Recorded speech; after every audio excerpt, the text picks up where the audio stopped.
Hai semuanya, hari ini aku akan mengajarkan cara untuk mengukur gula darah sewaktu atau yang biasa disebut dengan cek GDS. Alat dan bahan yang akan digunakan bisa kalian temukan di toko alat kesehatan, apotek terdekat, ataupun online store atau toko online. Nanti aku akan menampilkan alat dan bahan yang akan digunakan beserta dengan prosedur atau cara untuk mengukur gula darah sewaktu. Jadi tonton video ini sampai akhir ya. Cek GDS atau gula darah sewaktu merupakan proses pengecekan gula darah kapan saja tanpa perlu melakukan puasa atau persiapan apapun. Pemeriksaan kadar gula darah sewaktu terutama dilakukan pada pasien diabetes sebagai evaluasi harian terhadap terapi dan sebelum penyuntikan insulin.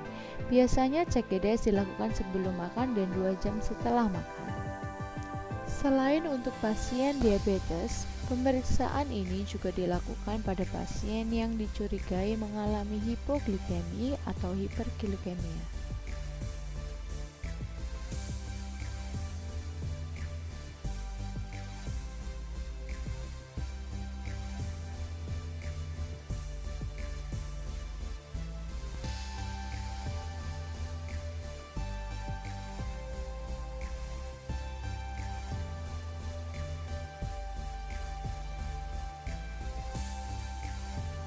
Kapas alkohol bisa kita beli di apotek atau kita bisa tuangkan alkohol pada kapas yang kita punya. Glucose strip, alat pengecekannya, dan ada pen untuk penusukan ke jari kita.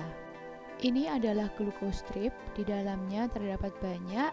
Untuk satu pasien kita butuh hanya satu. Glucose strip ini akan kita masukkan ke alat pengecekan yang biasanya terdapat pada bagian bawahnya. Kemudian untuk pen kita bisa putar untuk membuka dan nanti kita akan masukkan jarum ke dalamnya. Yang pertama kita siapkan pen jarum. Putar pen, kemudian masukkan jarumnya. Pastikan jarum masuk di tempat yang tepat. Kemudian kita putar bagian atas jarum, lalu kita tutupkan kembali pen. Setelah itu kita bisa setting sampai di angka 3 supaya tidak terlalu sakit saat menusuk ke jari kita.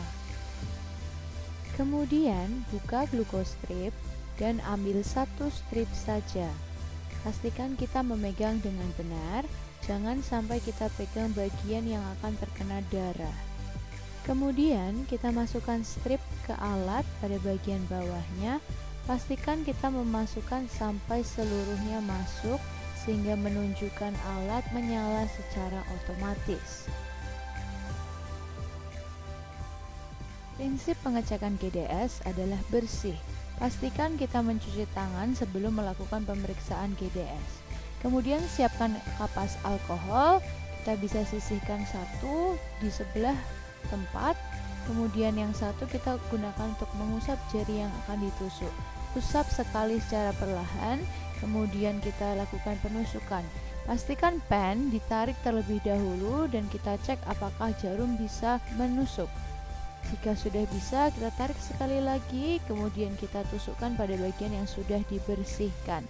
Setelah itu darah akan keluar dan kita langsung masukkan kepada strip yang akan terkena darah, kemudian kita tunggu hasilnya. Sembari menunggu, jangan lupa untuk menutup bekas tusukan dengan kapas alkohol yang bersih. Lokasi penusukan GDS setiap harinya harus berbeda-beda pada 10 jari yang kita punya. Setelah darah berhenti, kita bisa ambil kapas lalu sisihkan. Kemudian kita bisa ambil strip yang sudah dipakai, kemudian juga sisihkan. Rentang normal gula darah seharusnya di angka 70-150 gram per desiliter. Kemudian tutup kapas alkohol untuk kita gunakan pada pengecekan selanjutnya. Kemudian buka pen untuk mengeluarkan jarum. Hati-hati jangan sampai tertusuk. Sisihkan jarum di kapas sehingga tidak menusuk apapun. Kemudian tutup lagi pen yang ada. Lalu pastikan kita menyimpan alat dengan baik dan membuang limbah infeksius di tempat infeksius. Selamat mencoba!